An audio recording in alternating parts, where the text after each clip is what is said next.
going.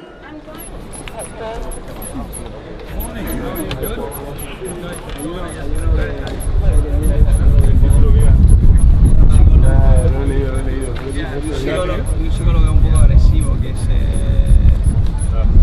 psicólogo que habla bien. No se la ve. Copy, Alcaraz.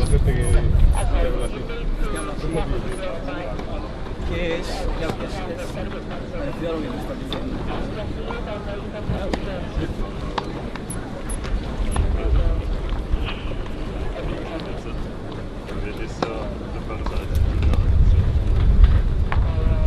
Charlie, ¿no consigues aquello por lo que no luchas?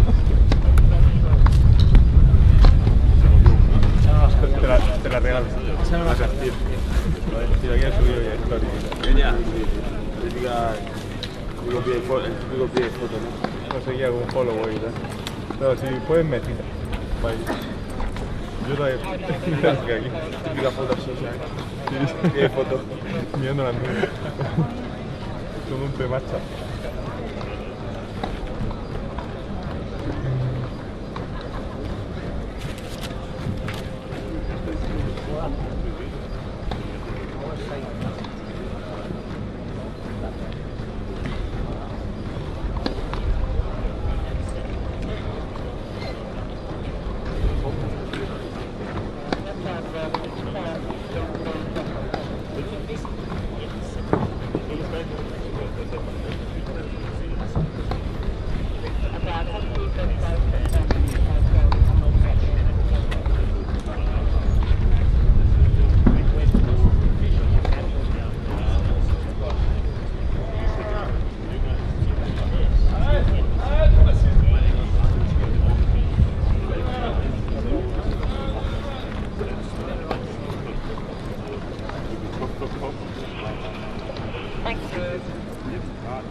pasa aquí? ¿Qué? Puerto Blanco, oye, no hace nada, ¿eh? No, hoy no es día, pero no sé, mira si podemos ir con blanco, ¿no?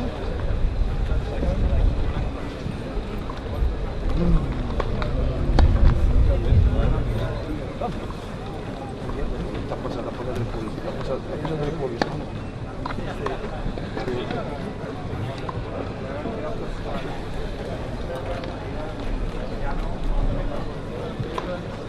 Are you still on Ruben?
Everything all the time? Everything else is on touch. I'm getting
Moment with Andy Murray playing on later today, and Carlos Alcaraz has just finished that practice session with Cameron Norrie. Juan Carlos Ferrero, his coach, alongside him. They were just posing for a photo there. Were you someone, when you were playing like this, did you like to practice with a specific practice partner, or did you practice with some of the other players? No, in the draw? actually, I used to love practicing with other people, because I just feel that you're practicing with practice partners. They're kind of playing to your comfort and to what you want to do. And when you just play with other people and other tennis players, quality tennis players, you are going to be surprised on the practice court, and it's as close to match play as possible. So I always love playing with other people in the court. I remember when we were speaking to Andy Murray last year that he said he always, particularly in the lead up to Wimbledon, likes to play with the best players he can find. We saw him against Novak Djokovic, didn't he, the day before the tournament began. He just won local time. Will be this man, Carlos Alcaraz, who we watched practicing just below us before Andy Murray walked out onto practice court number 2. Another intense practice session. He was smacking that forehand and backhand from the baseline. Something that struck me actually watching him, it's something that doesn't always really get the headlines when you watch Alcaraz and listen to everyone analysing his game, was the serve. He's turned that into a huge weapon. He really has. I mean, he's obviously one of the best athletes out there. And by athletes, I mean just in terms of a mover on the court. I mean, he's almost like a human highlight reel, right? Like every match he gives you certain highlights that are there in, like, some people's careers sometimes. And he's obviously very dynamic. And the scary part is that he's only 20 years old, and he's going to get stronger, and he's going to get better, and he's already number 1 in the world. Yeah, if he's going to win the title, he may have to play, he may have to play Novak Djokovic in the final, because there is also in the house, first up on centre court in under 2 hours' time. Well, Sania Mirza. In about a week, in about 5 days, Andy Murray can probably sit down and have a clearer mind about it. But do I think that it might be his? It might be. But do I think he's going to go down without a fight? No, I think he's going to continue to fight, because he is one of the biggest fighters of the game that we've seen in recent times, and I hope it's not his last. Yes, I think all of the British fans and tennis fans all around the world hope so too. These are live pictures. Carlos Alcaraz is here at the practice courts alongside Juan Carlos Ferrero there in these sunglasses as well. His first match on centre court. Remember the OS on practice court number 1, as we've seen throughout the championships. They always have a favourite court, don't they, players? You're a superstitious bunch, and this is his. Carlos Alcaraz just going through a bit of a stretching routine before he steps onto the practice court. Your for real. favourite. Yes. Yeah. Don't make me do this. Well, I see those things in my nightmares, all of those fitness equipment. Let's talk about his match yesterday, because it was the first time here at Wimbledon that he struggled a little bit. He lost a set against Nicolas Jarry. He still won, and some people would say still won fairly comfortably. It was a good performance, but he was tested. He was tested. I was actually calling that match for a couple of hours yesterday, so I got to see it very up and close.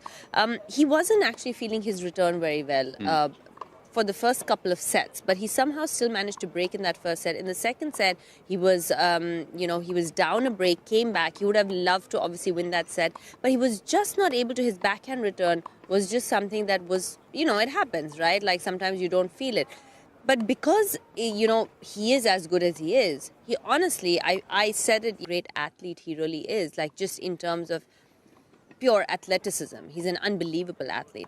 But I think that, he's finding his footing, and he's a very quick learner. That's the thing about these top players, right? Like whether it was a Rafa, whether it is Novak, whether now it's Alcaraz, he is getting better with every single match. And I just feel if he starts returning a little bit better than yesterday, we're going to see some great things. Yeah, we certainly are. I think always when you watch Carlos Alcaraz as well, it's a bit like a video game.